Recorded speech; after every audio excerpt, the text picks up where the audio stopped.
Welcome to the Thinking Practitioner podcast, a podcast where we dig into the fascinating issues, conditions, and quandaries in the massage and manual therapy world today. I'm Whitney Lowe. And I'm Til Luca. Welcome to the Thinking Practitioner. And welcome to the Thinking Practitioner, where Books of Discovery has been a part of the massage therapy and bodywork world for over 25 years. Nearly 3,000 schools around the globe teach with their textbooks, e-textbooks, and digital resources. Books of Discovery likes to say learning adventures start here, and they find that same spirit here on the Thinking Practitioner podcast. And they're proud to support our work, knowing we share the mission to bring the massage and bodywork community thought-provoking and enlivening content that advances our profession. Instructors of manual therapy education programs can request complimentary copies of Books of Discovery's textbooks to review for use in their programs. Please reach out at booksofdiscovery.com. Listeners, that's you, can explore their collection of leading learning resources for anatomy, pathology, kinesiology, physiology, ethics, and business mastery at booksofdiscovery.com, where Thinking Practitioner listeners save 15% by entering thinking at checkout. Lorimer Moseley, thank you so much for joining us here today. Thanks so much for having me here today. I'm going to do my best to introduce you, although you, in my mind, clearly need no introduction at all. You are a Bradley Distinguished Professor at the University of South Australia. And I had to look up AO. This is your title. And you were, in 2020, made an Officer of the Order of Australia for distinguished service to medical research and science communication, to education, to the study of pain and its management, and to physiotherapy, to humanity at large. I think that's rather well said, honestly, because you have made an enormous contribution to our field. And I actually did meet one person who hadn't heard of you in our social media post, where I put it out there. I'm talking to Lorimer Moseley. What do you want me to ask? And someone posted back, "Hey, I haven't heard of him. That's interesting. Who is he?" I was like, "What? You don't know Lorimer Moseley?" Most people I met have never heard of me, so that's not surprising. Mm-hmm. What I did was I sent her, I hope you don't mind, I sent her the link to your TEDx talk you gave about 12 years ago, Why Things Hurt. And it has, at this point, I saw that it has over 1.3 million views. And I think it honestly helped to catalyze that conversation that you were a part of, and that especially the attention that video got, helped to catalyze really profound changes in how pain is conceptualized in our field in hands-on therapy, and was a part of many of the discussions that came out about pain and where it fits and how we might or might not help. Yeah. So I'm looking forward to hearing, what might have changed in your thinking for these last dozen years, or what's still useful. But anyway, this person that hadn't heard of you, she came back after watching that, and she said something interesting. She says, "Okay, I got a question for him. She said, have you been able to describe pain to those experiencing chronic pain in a way that helps them? And if so, how would you word it simply so that practitioners might be able to help their clients and patients?" So I think that's outstanding. What an outstanding start, right? Mm-hmm. That question it would have been the same question if she had have said, "What have you been doing for the last 20 years?" Right. Because can we describe? So there was a few things in that. Do you want me to respond to that now? Well, yeah. I mean, maybe especially with how you got started, how you got there, and then we'll walk through some of those specifics, like what do we know, what's changed, and especially what can we do? Yeah, cool. I guess that's where we're all heading, isn't it? How can we promote better consumer outcomes ultimately? Or maybe not even consumers. Ultimately, how can we improve human lives? Is probably where we're all heading. I wonder if it might be helpful to, as briefly as I can, give some historical context to the TEDx talk. Yeah, that would be great.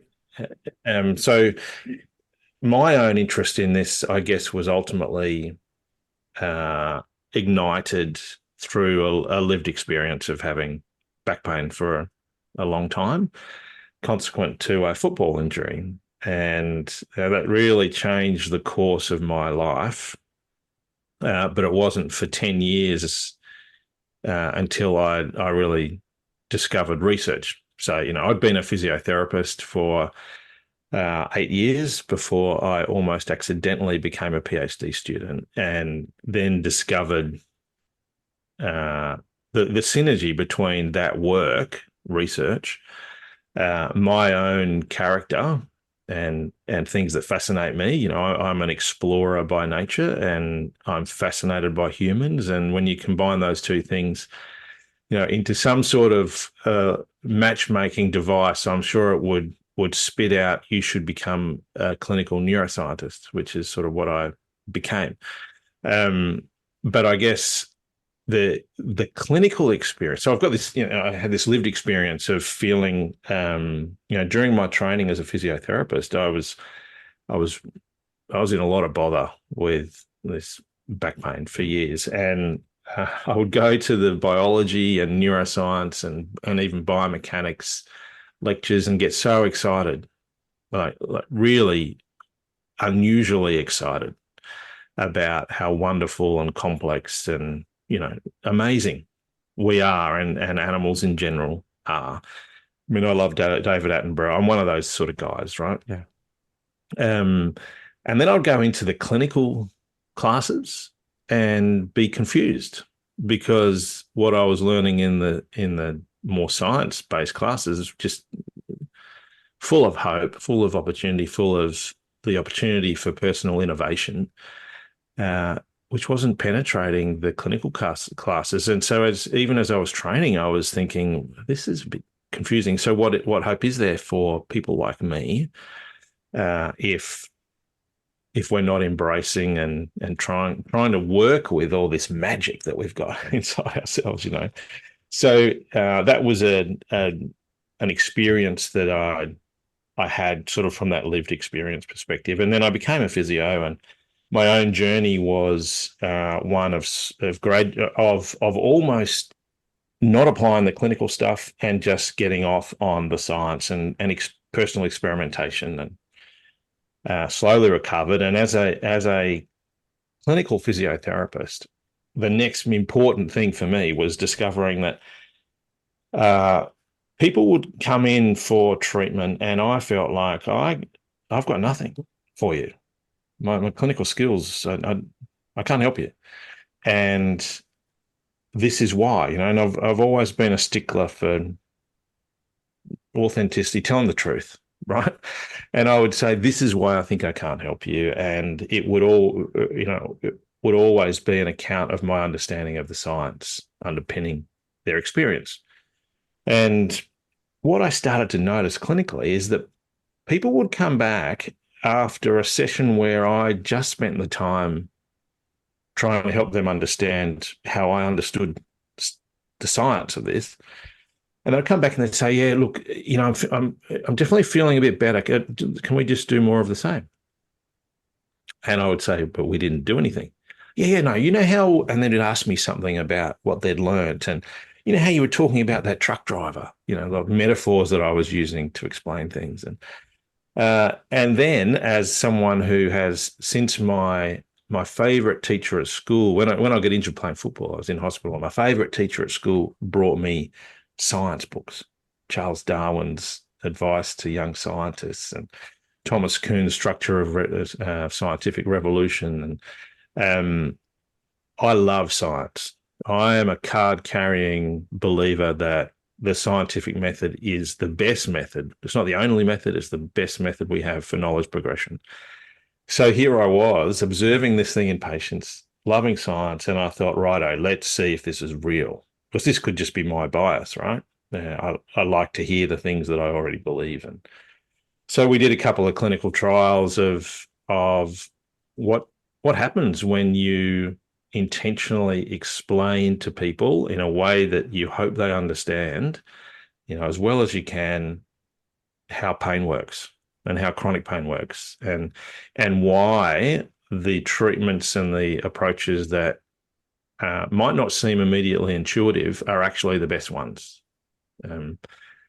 So we did a couple of clinical trials, and they showed important effects, and that was towards the beginning of my research life. And then I learned how to do research properly.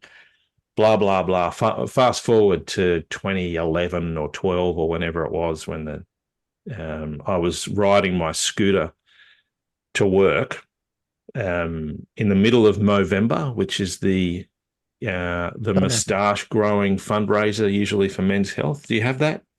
No, It's we called don't. Movember. We should. It's a play on November. It's Movember, and you grow a moustache, and you get sponsored to grow a moustache. And I thought, I'm going to grow a truck driver's moustache. So for you guys, it'd probably be a lorry driver, or is that what you call them? No, anyway, truck We driver. call them trucks. a big trucker. Yeah, The moustache style is called a trucker. It comes across the top of your lip and then down either side of your chin. Right. And I was halfway through growing this as a fundraiser for Men's Health, and got a phone call on the way to work from the people running TEDx in Adelaide saying, our main speaker has just been in a car accident. We've got to fill the slot. Can you come? So I got on the phone to my PA and said, can you just grab a talk off my hard drive and send it to these people? And I just changed my direction and turned up to give that TEDx talk. And I agree, Till. I think that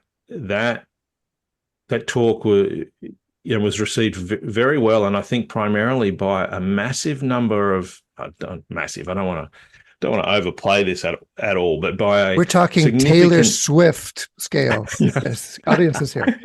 Go ahead. Yes. Oh, gee, wouldn't that be great though in pain science if we had Taylor Swift singing a song? Yeah, actually, that's anyone out there who knows Tay-Tay, get in touch and say, you can transform humanity here by getting this information out. There you go. And we'll get back to that because I believe that might be true. Yeah.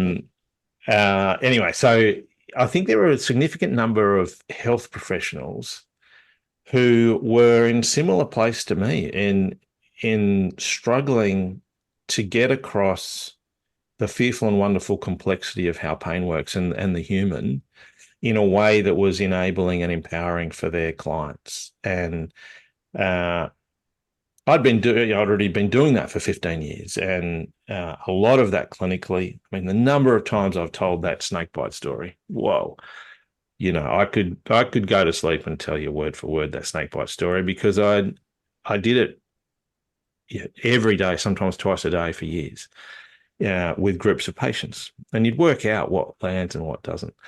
But then to fast forward, so to that ultimate question. So that's the background of the TEDx talk, which, I agree, it's had a lot of views, but it's, it's on loop in hospital waiting rooms and pain management programs. None of that's counted, but it is a really useful conversation starter. Mm-hmm. Yeah. But I think among the things that we've learnt since then, so it's a long time ago, one of them is that was a really naive position that I was in. I was in a really naive position with respect to learning educational strategies, conceptual change strategies, and some of what was in that TEDx talk was really the core. Yeah, it was really the core of that sort of explained pain stuff. And probably 8 years before that talk, David Butler and I had written Explain Pain, and I think that was a significant. Sorry, I've got my phone ringing there. That was a significant. Let me do not disturb myself. Explain Pain was quite a significant contribution as far as also opening up that conversation, but. We've realized since then in clinical trials and mainly in real world data from 1,500 people that that conventional way of explaining pain, that didactic, we did it in the clinical trials early on, and there are now 70 clinical trials that include that didactic pain education as part or entirety of the treatment. And they consistently show a small effect across the group. But our real-world data show quite clearly that we are only getting conceptual change or getting some degree of understanding with that approach. We're only getting understanding in 50% of people. Mm-hmm. And this is with good educators really intensely doing it, using that approach that we pioneered 20 years ago, 25 years ago. So well, the real world data show that we're not very good at educating people about pain. Yeah. Me, the way that I was doing it and the way that it's done clinically as a real intentional thing, it's not very effective. But in the people, so that's the bad news. The good news, and this is what's motivated a real shift in our research in the last sort of 6 or 7 years. The good news is that when people understand, so when our education is good enough and they understand, the outcomes are way better than we ever thought they could be. Transformative outcomes. We've got data showing that in that 50% of people for whom education is effective, the majority are becoming close to pain-free a year later. And these are people with years of chronic pain. So this is that real-world data combined with all this clinical trial data, and now our group and others are really interrogating with patients and clinicians, what's the best bits? How do we get this across? All that. Yeah. I have way more oomph for the statement, we can prioritize giving people the resources to master their situation, and those resources are about understanding for enablement and empowerment, and I like to say for excitement, about the potential transformation of their pain system over time. Yeah.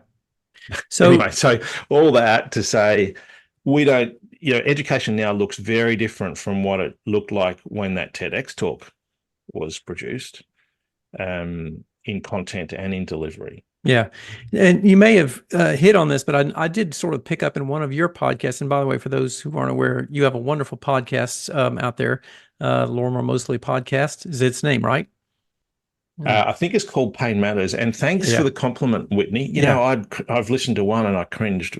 Anyway, we all do. We listen to our own stuff there, but it's really good and very informative. But in one of those, you had talked about there being some different phases of the pain science education process that we've moved through over the course of the years. And I was wondering, can you kind of briefly summarize where you see that? I know you've kind of talked about that a little bit, but maybe just sort of a brief summary of that. Yeah, sure. I think it's really important, actually. So I would split patient or consumer or general public facing pain education into 3 phases now. One I would call ancient pain education, and that's what was around up until, we're still around in some places, but that was the only thing around until around the turn of the century, and that was covered broadly by concepts like back school, with a lot of stuff around anatomy, physiology, lifting, ergonomics, posture, all that sort of stuff. And then some pretty rudimentary advice on pacing, relaxation, things like that, right? With no attempt to give people an understanding of why these things might be important. Just this is what you should do advice, or this is how the intervertebral disc works. Unfortunately, even the content of that wasn't how the intervertebral disc works. No one thought to mention that it's not a disc, nor that it can ever possibly slip. But nonetheless, we could go on about that for years. So ancient pain education was really about structure and behavior. Then I would say along came what is widely known and now the dominant component of pain education, I think. We would call it pain neuroscience education. So that is the name that became popular for what we started with these clinical trials in the early 2000s that we called explain pain or therapeutic neuroscience education or something like that. I think our first paper is called Intensive Education on the Neurophysiology of Pain, that sort of stuff. Yeah. That's that didactic model that I would now call old school pain education. So we've got ancient, we've got old school, but all of the clinical trials, around pain, it's pain neuroscience education are old school pain education. The meta-analyses clearly show that that's got small effect sizes, but they're significant, they're clinically important. So I would say old school pain education is, in quotation marks, good. Yeah. It's not very good or excellent, but it's better than useless. Mm-hmm. And then I would describe the new wave of pain education. And I'm part of an international collaboration called the PETAL collaboration. PETAL stands for Pain Education Team of Absolute Legends. And we, as a collective, we thought we need to differentiate the current education strategy, pain education strategy, from pain neuroscience education, because it's a different format. It's a modified content. It's a broader content because it's across the sciences, not just neuroscience. It's delivered differently. So we called that pain science education. And that phrase is already being adopted, but unfortunately it's being adopted to retrofit what is actually old school pain education. So I prefer this idea of ancient pain education. Mm-hmm. No one should be doing that. The evidence says this is worse than useless. Old school pain education, it's good, it's didactic, it's that classic pain neuroscience education. And then I would say pain education 2.0 or modern, but what we're calling it is pain science education, which is incorporating the stuff we're learning about the best content, the strategies by which to get it across, and the ways we can integrate it with other models of care. For example, bodywork. How do you integrate that? Mm-hmm. What are the principles of delivery? How do we evaluate? What are the easy wins? What are the mistakes that most people make that are probably making things harder? Does that work, Whitney? Yeah, Does that, absolutely. Yeah, cover it gives a good encapsulation of the different phases of where we're at there. And your final phrases there are the teaser. We are curious about what does work, about how what you've learned in your 30 years or so of pain science education could be relevant to our practice. I mean, I think most bodyworkers don't think of themselves as educators per se. And I wonder if it would be useful to get a picture of some of the essential elements of what you consider education when you do that, so that we can look and see what can we learn from you in our field. Cool. Well, I guess my first response to that is,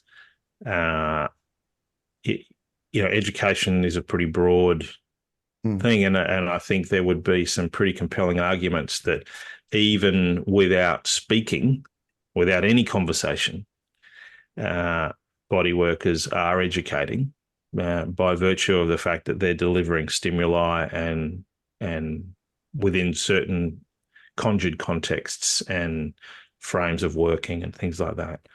So they're changing the way the person in front of them, or from a scientist perspective, the way the organism stores data and uses that data for future decision making. So in some way, education is really broad. But if we do confine it to that more conventional idea of targeted learning objectives, I would say if there's a conversation happening anywhere during the interaction, or before the interaction, or after the interaction, it's an opportunity for education. So in answer to your question, Til, I think I would divide what we've learned over the last sort of 6 or 7 years primarily into what we've learned about content and what we've learned about delivery. And as far as content is concerned, we have done a lot of work mining the wisdom of people with chronic pain who have now recovered. So we've got data from hundreds of people who were in trouble for months and usually years with chronic pain, and they recovered. And we asked them, how'd you do it? What was important? What were the main things that you learnt that enabled you and empowered you to recover? And that's been an incredibly fruitful research line. When we're publishing that data, now we publish a lot of that data. And I can summarize all of that process, heaps of work over a decade, but the content that we're at that I would say is almost like the minimal education curriculum in a therapeutic encounter with someone with chronic pain. And I would probably go pain. Someone with pain, and it wouldn't be a big nudge to say any therapeutic encounter, full stop. So there are four, we've come up with four, what we call now, because consumers have told us to call it this, the essential pain facts. So there are four essential pain facts that I think every body worker should have in mind when they're having a conversation, when they're in a relationship with someone. And those essential pain facts are, number one, pain protects us and promotes healing. And that might not sound very striking, but I would encourage everyone to think carefully about how that aligns with their current understanding of pain. Because most people, when they think of pain, they would more readily say pain detects pathology or detects danger. But that's not how pain works. So, I could argue this in any context, that the evidence that pain detects damage is very, very poor. In fact, I would say it's absent. The evidence that pain occurs in order to prevent damage is very compelling. This is the radical central thought, I think, your TEDx talk or much of the debates that came out in that period of time were about, is, that decoupling pain from damage opens up all kinds of possibilities and raises all sorts of questions. Yeah, I agree. And it presents so many opportunities for intervention if we really embrace that. So anyway, pain protects us and promotes healing, and within that are concepts like peripheral sensitization in the presence of injury or inflammation, the interpretation of a flare-up, for example, all that sort of stuff. The second essential pain fact is that persistent pain overprotects us and prevents recovery. Tied up in that are a whole lot of principles like central sensitization, or what the peak body would now call nociplastic pain, stuff like that. The lived experience of anyone who's had pain on most days for more than a few months, like it or not, the system is winding up. And it's an inbuilt property of animals, is that repeated protection, the protective systems get better at doing what they're doing. That's bioplasticity, neuroplasticity across systems. The third, I have a feeling you're saying something really important. I want to make sure I get my head around it. You're saying that ongoing pain is also protective, that it's the system winding up or in a way learning. Yeah, I think so. Did I get that right? Yeah. And I would say it, because of the way that neuroimmune networks, and I guess more specifically synapses work, neuron to neuron and neuron to immune cell synapses, the way that they work at a cellular level means that the more often we produce pain as an organism, the lower the threshold to produce it will become, because our system learns how to do it better. And so then we have a situation that clinically we call allodynia and hyperalgesia, but neurophysiologically we call it a reduction in postsynaptic membrane excitability.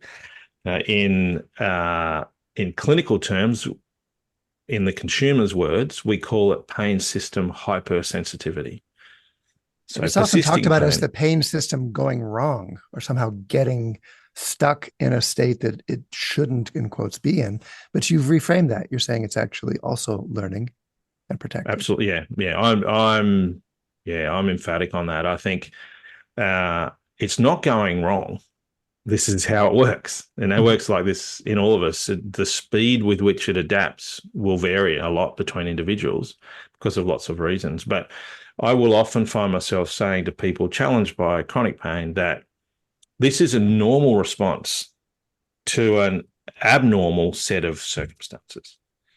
So it's not, in my view, it's not the pain system going wrong. And it would be a healthy debate that I would be engaged with other people I have a deep respect for, who would say it is the pain system going wrong. I don't conceptualize it like that. I feel like it's doing something pretty predictable based on biological principles. And in a way, it's a moot point because the outcome is not helpful. People are protected from doing things they actually need to do to fully recover because it hurts. And it makes a lot of sense to, if it hurts to bend over, don't bend over. That's why pain is so effective, because it stops you doing things that the system believes is dangerous. The problem is that the system, the threshold for what is dangerous has reduced so much. And so that's how with all these sort of consumer-focused research, we capture that with persisting pain is overprotective and prevents recovery. The third essential pain fact is that many factors influence pain. It's a simple one. It will be very intuitive to anyone in doing body work, right? Because we know that, right? Like you can see how many factors in people's lives affect their pain, their fatigue, their activation of muscles, what we might feel as tightness or stiffness, or what they might experience as stiffness or tightness. Many factors influence that. So that's a pretty easy one for a lot of health professionals who work with people with chronic pain to get their head around.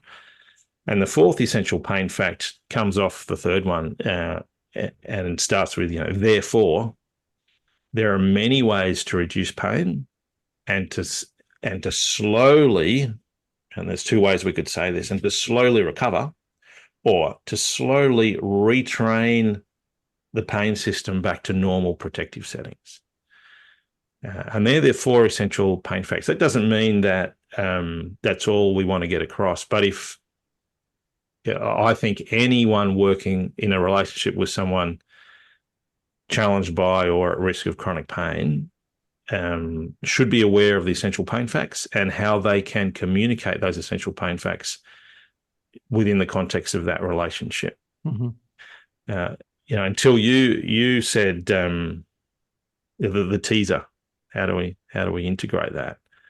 I think we can integrate it in many ways, from having ready a whole lot of resources that we can refer our patients to, not just the TEDx talk, but we're one group who's developing those resources that are freely available online as a rule, or in book form that people usually have to buy, or there are apps that are doing stuff now, although the best evidence on apps is that retention is on average about 4 days or something. But so one is having the resources. So you're myotherapist, end of the session.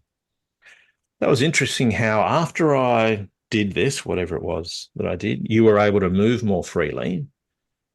The most obvious explanation for that is that we've adjusted, we've had some effect on your nervous system or your immune system, and just wait for the response. Because what you'll probably see is something, a bit like, I don't know if people will be seeing this, but you could quote like subtitles on the television, Lorimer adopts a confused face, and then there's the opportunity. Oh, yeah, it's surprising, isn't it? But when I do that, a whole lot of messages enter your nervous system, and now your brain has changed the way it's turning on muscles. It's amazing, isn't it? If you want to learn more about that, there's a great resource. Here's this great TED Talk, or there's this great video, or here's the little business card with a QR code, or whatever it is that you choose to give them. But my view is that we have all that ready, catalogued, and maybe as I'm saying this, I'm thinking maybe we should convince some sort of commercial entity to make a catalogue with QR codes for the best resources out there at the moment, or something like that. That's a great idea. So that's one thing. Yeah. The next way is in the conversation to just remind people that pain is protective, for example. And how many opportunities do you have when people flinch and they say, well, that hurts? And our response might be, oh, yeah, you've got a knot there, or that's a trigger point, or whatever. What if our response was, okay, so your system is really protecting you from this part?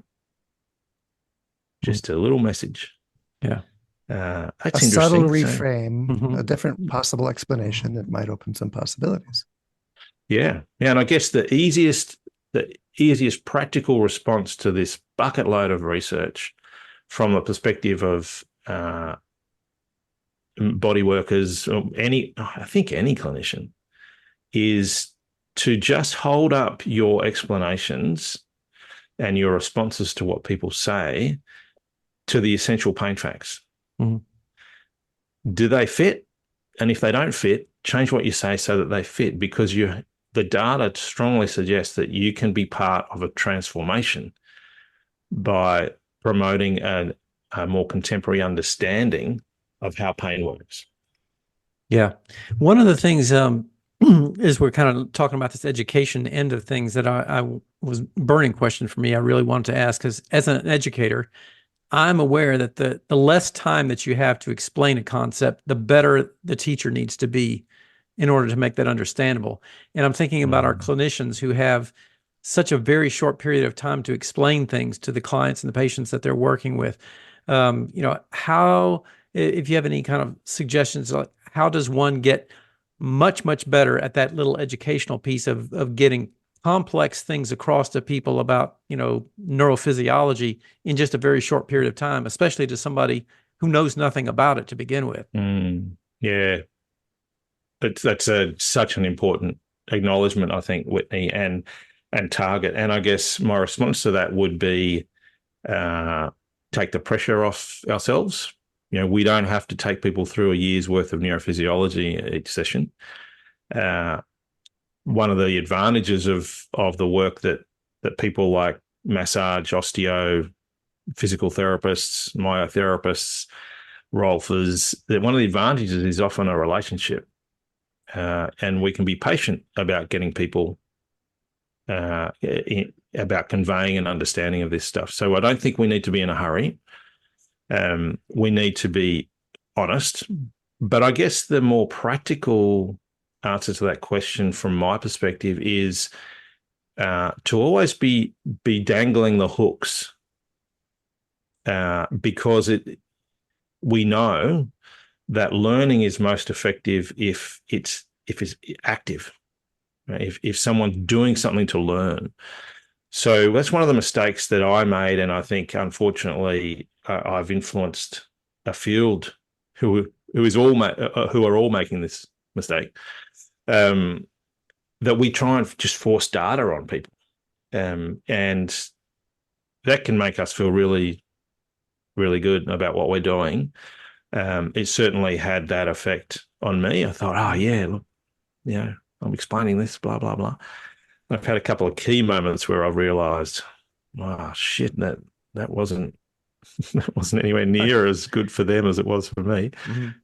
So I guess we're always thinking about how do we dangle something. So we don't have much time, and we're thinking, oh gee, I want to get across essential pain fact 1. Where I would start would be to try and evoke a question, the answer to which is your learning objective. And that can be hard, but you get better at it with practice. And anyone listening, remember the first time you felt a neck and you thought, hang on, this person's got no vertebra, right? Because it was so unfamiliar under your fingers. And then slowly over time, you learn how to feel things, and you can become very nuanced in what you're feeling, and you get better at it. Well, it's exactly the same with education. You practice it, you have your failures. And I think it's easier to have the failures when you get the question wrong than when you blurt out something that actually disrupts their trajectory in the wrong direction. Or you get this, this posture. For those of you who can't see me, it's the Lorimer stands with arms crossed. We call that the fuck off posture. When you say you want to get this data out, but what they hear is, I don't believe you. And I think this is all in your head, and that is the worst message. But that's the takeaway that people could take, is that you're being told it's all in their head. Yeah. And there's this persistent narrative that I hear in conversations with body workers or with educators that pain science is difficult or pain science is complicated or that we need a lot of time to get it across or that people don't understand the data and I question all those myself because I think you've given us some essential, you said pain facts or essential concepts that simply open up possibilities for people. They begin to open up some other ideas and other avenues. Yeah, but I'd love to respond to that, Till, because I think it is really well evidenced that pain science is difficult. In our clinical trials, when we do treatments, we look at mediation analyses. So mediation analyses are using assessments to work out why there was a reduction in pain or a reduction in disability, and to look at when things happen. And our mediation analyses, not just our own group, but anyone doing high quality clinical trials in this area, when they look at the question, how does it work? The answer is consistently, it works through learning about pain, reconceptualizing your understanding of pain. So we one source of data, that empirical data, is saying education is key to the best treatments we have. We also ask patients who are involved in these trials and the health professionals who are delivering treatments about their experiences of this. And standout, most difficult thing for the health professionals, pain education. Most difficult thing for the patients, pain education. So what you've observed there, Till, and you have these conversations, I guess I want to reassure anyone who's thought those things to say, yeah, you're in the majority in thinking those things. It is difficult. And even though we have managed to funnel this stuff down to, okay, here are 4 essential pain facts, plain language, it's still difficult. And I think our ability to convey the understanding of these things to people with whom we're in relationships will be better the more we understand it ourselves. So I guess my challenge, and I would go so far as to say, I believe in the face of the evidence, the responsibility that all these people you're having these conversations with now have is to understand as much as you can. I know it's hard, but that's your job. That's my feeling about it. Learn about it, understand, but don't feel like you're the only one who's finding it difficult. Don't feel like you're the only one who sees conflict between something you learn and something you thought was true beforehand. Don't feel like you're alone in really wrestling with some of the implications of this for you as a body worker or as a person. But at the same time, I would say celebrate that internal conflict and that dissonance, because that is learning. That what's happening inside you is a change in how your brain is processing information towards what the scientific method tells us is most likely true at the moment. And they'll keep moving because that's science. But in a way, I mean, one of my responses to those conversations, I always have 2 responses. I'm so empathic. I think, yeah, this is hard. This is a nuisance. People are so much more complex than we'd like them to be. Wouldn't it be great if this person was actually just a trigger point? Wouldn't that be great? I could just fix them. But they're not. Humans are complex. We're in complex relationships. They have complex contexts. But I guess the other hat that I wear is, but you're in the bed. You've made this bed. You got to do this because that's your job. You have a responsibility to people to be good at it. Yeah. I'm thinking your pragmatism here, your realistic description of the difficulties there must have a parallel to how we talk with patients and clients too about pain. Absolutely, yeah. Can you say something about the role of optimism or encouragement? Like, where is that helpful? Where that might not be helpful? Those kinds of things. Yeah, I think one thing that we're gaining a deeper and deeper respect for is the critical role of validation within an educational context. And whenever I've been maybe doing a course or or talking to students, people say, so what's this? There's one thing I have to do differently, or one thing I have to make sure I do. What is it? And for me, it's never about pain science education. It's always about, you got to respect the person in front of you. And I think you have to do your best to metaphorically sit on that bench of whatever shit they're in alongside them and understand what it's feeling like and what it looks like here. Because I think with respect and empathy and kindness, we can then, if that's the platform, I think we can build on challenging conversations and I guess calling people on things and presenting, potentially confronting scientifically based evidence. But how do we capture that as a way to operationalize or make it happen? I think validation, being great at validation is important. And in one of the people in our research group, Sarah Warwork, is working with Mel Knoll from Canada on validation, particularly around children. But in the therapeutic encounter, we tend to validate not the feeling, but the possible explanation for the feeling. And people are very good at validating. Health professionals are very good at validating. But what we find is that, someone says, I've got the worst back pain ever after I picked up that box. And they'll say, that was a heavy box. Or, the scans, it's horrible, isn't it? But that's not what someone's experiencing, right? Mm. What I think to validate their experience is, it looks like you're in brutal pain. That must be horrible. You validate the experience. Validate the experience as opposed to the explanation or the mechanism, particularly when the explanation's probably wrong, right? How many times do we hear about surgeons who say, well, it was the messiest knee I've ever seen. No wonder you were in a lot of pain. The first bit promotes catastrophization and, the savior complex for the surgeon. So the role of optimism, we get that as bodyworkers too. We get, we have the things, the stuff bodyworkers say that probably isn't helpful to hear as a client.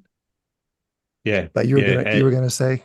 Physios are the same. Our health professionals are the same. We like to just slip in little reminders of our own expertise and how important we are for someone else's life. The last physio must have missed that. Right. But I've got, I'm very experienced with hamstrings. Mm-hmm. What we do. But the question about optimism, I think, I guess I come back to that idea of respect, empathy, and kindness, because optimism is great, but if we're not reading the room, it can be very invalidating, because it can come across as, don't be worried. I am worried.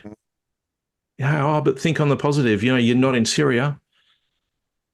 That's not a very validating thing, but it's optimistic. I think that it's challenging for us to find the balance, and I am not the truth sheriff on this stuff. I fully respect the challenge of getting it right, but almost everyone listening will have decades left to get it right. Just keep getting better. That's what I would say. That's great. Well, I want to respect your time, and I really appreciate what you shared with us. Thoughts you'd like to end us on? I